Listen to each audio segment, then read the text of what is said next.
বন্ধুরা, সামনেই পার্বণ, দারুণ স্বাদের দুধ পুলি পিঠে বানাবো আজ আমি। তাই দুধ পুলি পিঠে বানাতে 1 বাটি নিয়েছি চালের গুঁড়ি আর 1 বাটি নিয়েছি সুজি। দুটোকে মিক্সড করে চালের দুধ পুলি বানাবো, খেয়ে একবার দেখবে।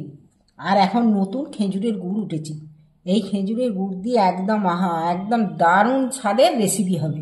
এই নারকোল আর ওই সুজি চাল গুঁড়ি দিয়ে দুধ পুলি। প্রথমেই আমি নারকোলটাকে কুড়ে নিচ্ছি। দেখো নারকোলটা আমার কথা বলতে বলতে নারকোল কিন্তু কোড়া হয়ে গেল। দেখো একদম পরিষ্কার করে নারকোল কুড়ে নিয়েছি। গ্যাসটা জেলে দিচ্ছি, জেলে প্যান বসিয়েছি। প্যানের মধ্যে 1 চামচ গাওয়া ঘি দিয়ে দিচ্ছি।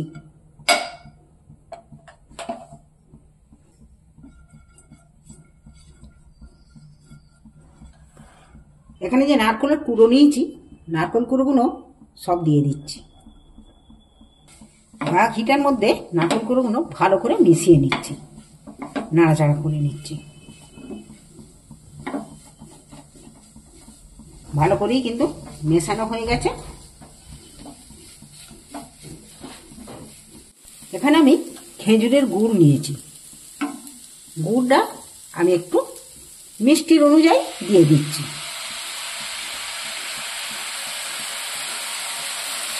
তোমরা কিন্তু খেজুরের গুড়েরই করতে হবে তারও কোনো মানে নেই। তোমরা যদি আখের গুড় করতে পারো আখের গুঁড়ো করতে পারো, চিনিও দিতে পারো।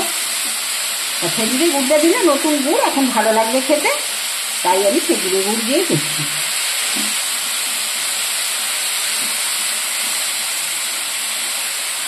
গুড়টাও ভালোভাবে মিক্সড হয়ে গেছে দেখছো।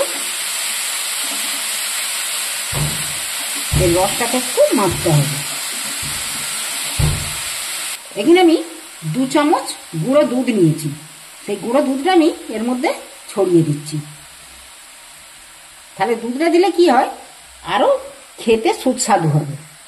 আমি দুধটাকে ভালো করে মিশিয়ে নেব।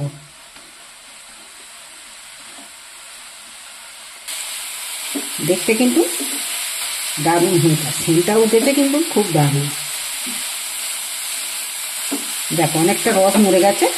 এবার আমি গ্যাসটা অফ করে দিচ্ছি। তোমরা যদি পারো পাটালি গুড় দিয়েও করতে পারো, চিনি দিতেও পারো, সেটা তোমাদের ইচ্ছা মতো। দেখো নারকোলটা কিন্তু শুকনো শুকনো হয়ে গেছে, ছাই মারা হয়ে গেল আমার নারকোলটা। আমি একটা জায়গা নিয়েছি নারকোলটা ঠান্ডা হওয়ার জন্য।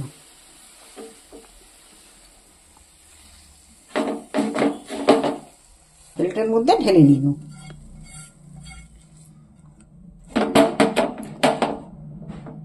এবার আমি প্যানটা ধুয়ে আবার পরিষ্কার করে ওতে গ্যাসের মধ্যে বসিয়ে দিয়েছি। আবারও আমি এখানে 1 চামচ ঘি দিচ্ছি। ওখানে যেমন আমি 2 বাটি 1 বাটি চালের আটার গুঁড়ি নিয়েছি আর 1 বাটি সুজি নিয়েছি, আর এখানে আমি বড় বাটির 1 বাটি দুধ নিয়ে নেব। দুধটা ঘিয়ের মধ্যে দিয়ে দেব। দুধটা একটু ফুটে উঠুক। এটা কিন্তু ওই চাল মাপা বাটিরই 2 বাটি দুধ আছে এতে।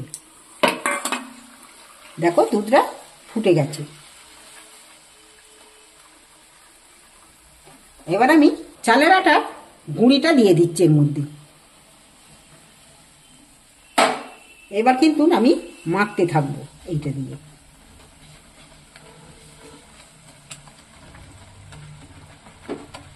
এবারে সুজিটাও দিয়ে দিচ্ছি। এইবার আমি দুধের সাথে চালের আটার গুঁড়ি আর সুজি একসাথে মেখে নিব।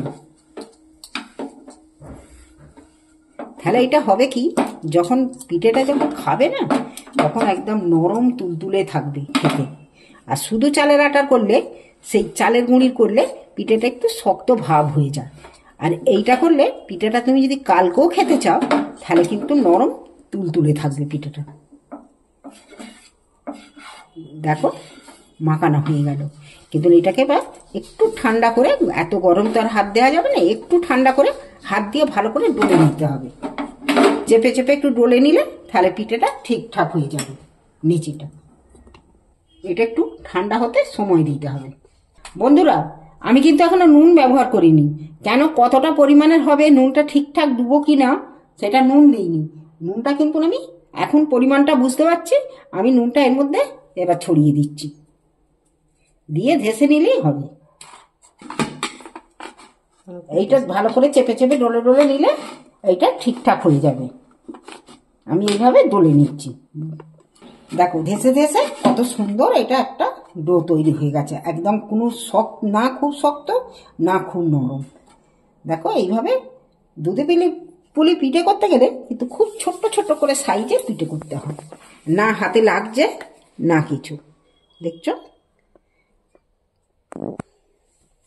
এই আমি আস্তে আস্তে খোলটা করে নিচ্ছি। খুব সহজ পদ্ধতিতেই কিন্তু পিঠে বানিয়ে নেওয়া যায়। দুধ পুলি পিঠে দারুণ স্বাদের পিঠে হবে, আর খেতে এত দারুণ লাগবে। দুধে যে পিঠে শক্ত হয়ে যাবে তোমার হবে না, সুজিটা দেয়া আছে বলে। তোমরা এটা কাল পর্যন্ত তোমরা খেতে পারবে, এই একইভাবে নরম তুলতুলে থাকবে। বয়স্কদের তো খুবই ভালো হবে খেতে।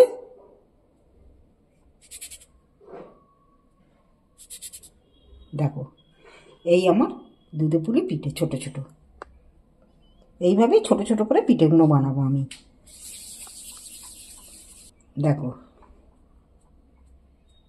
হাতে একটু যখন পাক দেবে তখন একটু বেশি করে পাকিয়ে নেবে, তাহলে নেচিটা পুরটা খোলটা খুব সুন্দর হবে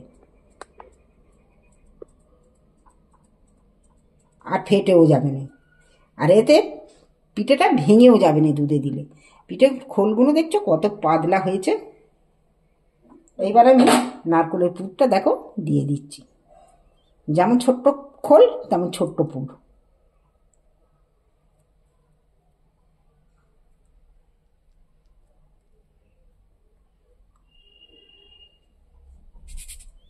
এইভাবে পিঠেগুলোকে বানিয়ে নেব আমি। দেখো পিঠেগুলো আমার বানানো হয়ে গেছে, ছোট্ট ছোট্ট করে পিঠে বানিয়ে নিয়েছি। এইবার আমি গ্যাসে কোঁড়া বসিয়েছি, একটা গ্যাসটাও জ্বেলে দিচ্ছি। আমি গ্যাসের মধ্যে কোঁড়া বসিয়ে দুধ ঢেলে দিচ্ছি। এখানে আমি হাফ লিটার দুধ নিয়েছি। আমি 4টে এলাচকে ফাটিয়ে নিয়েছি, দুধের মধ্যে দিয়ে দিন। দুধটা গরম হোক, ফুটে উঠুক, ততক্ষণ পিঠে আর একটুখানি বাকি আছে, 2-4টে বানিয়ে নিই। দেখো পিঠেগুলো আমি ছোট ছোট করে একই সাইজের পিঠেগুলো আমি বানিয়ে নিয়েছি। দেখছো কত সুন্দর দেখতে হয়েছে পিঠেগুলো, ছোট্ট ছোট, না একটুকু ফাটছে না কিছু হচ্ছে। দুধ আমার এখানে বসিয়ে দিয়েছি, দুধটা কিন্তু ফুটে গেছে। এই ফোটন্ত দুধের মধ্যে পিঠেগুলো আমি আবার তুলে দিচ্ছি।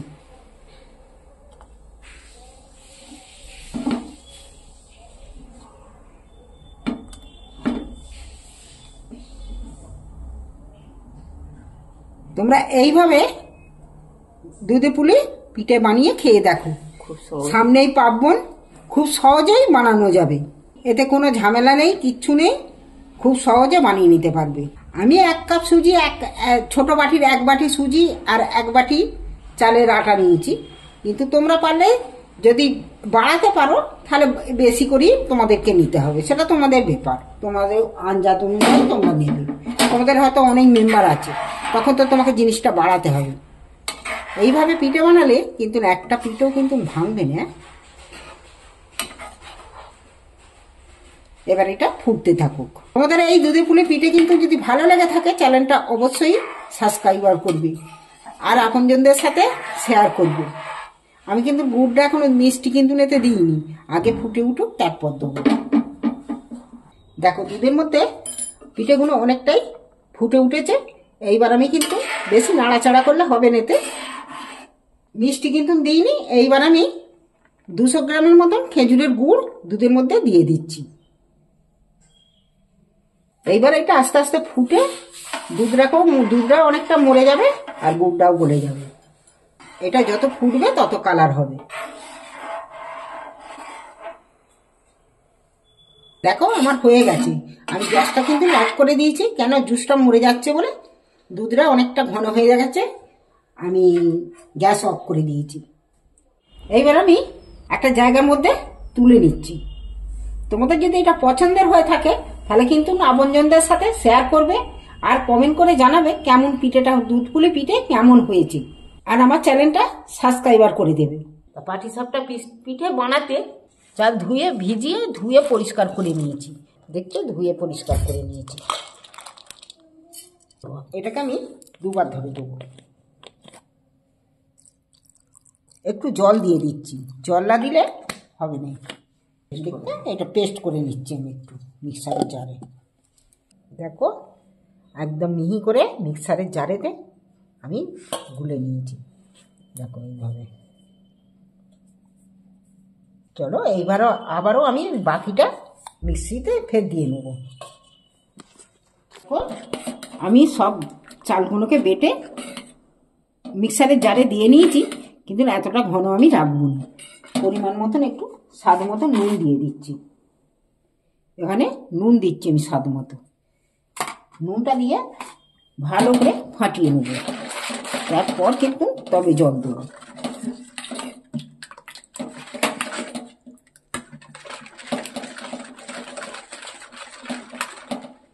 আমি কিন্তু 1 হাতা করে জল দিচ্ছি। প্রথমে 1 হাতা জল দিয়ে দেখি ব্যাটারটা কেমন হয়। আর একটু দিতে হবে।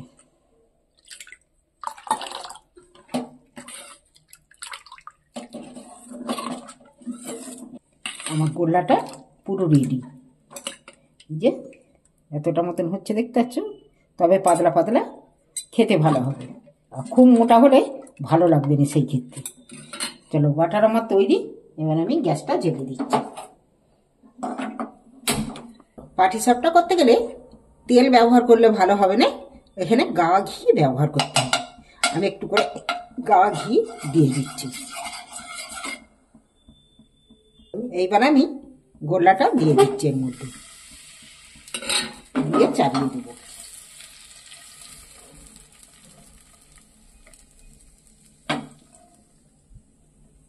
উল্টোনার আগে আমি কিন্তু দেখছো সাদা হয়ে গেছে, সেদ্ধ হয়ে গেছে, কিন্তু এবার উল্টোনার আগে আমি পুরটাকে হাতে করে আমি সাজিয়ে দিচ্ছি।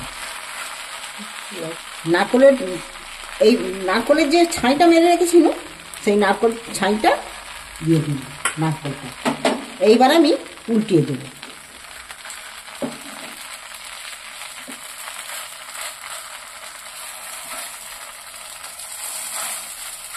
এইবার উল্টে আবার আমি ঘি দিয়ে ভালো করে উল্টে পাল্টে ভেজে নেব।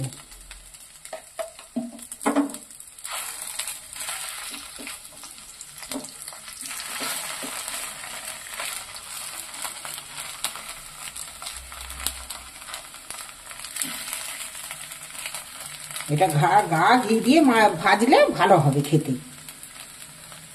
একদম শক্ত শক্ত করে ভাজা হয়ে গেছে কিন্তু, এপিট ওপিট করে। এইবার কিন্তু আমি তুলে নিচ্ছি। আবারও আমি ঘি দিয়ে দিল। প্রত্যেকটাকেই ঘি দিয়েই ভাজতে হবে।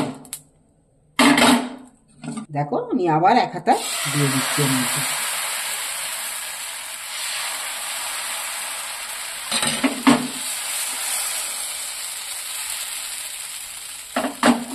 আবারও আমি নারকেলের পুরটা দিয়ে দিচ্ছি।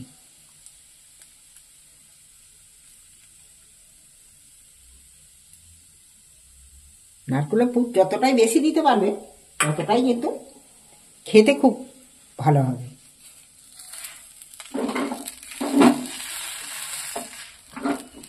এবার আমি ঘি আবারও দিয়ে দিচ্ছি। দেখো ফের আমি ঘি দিয়ে উল্টে পাল্টে ভেজে নিচ্ছি। এইভাবে একটু লাস্টেতে আবার গাওয়া ঘি দিয়ে ভেজে নিলে দারুণ লাগে খেতে।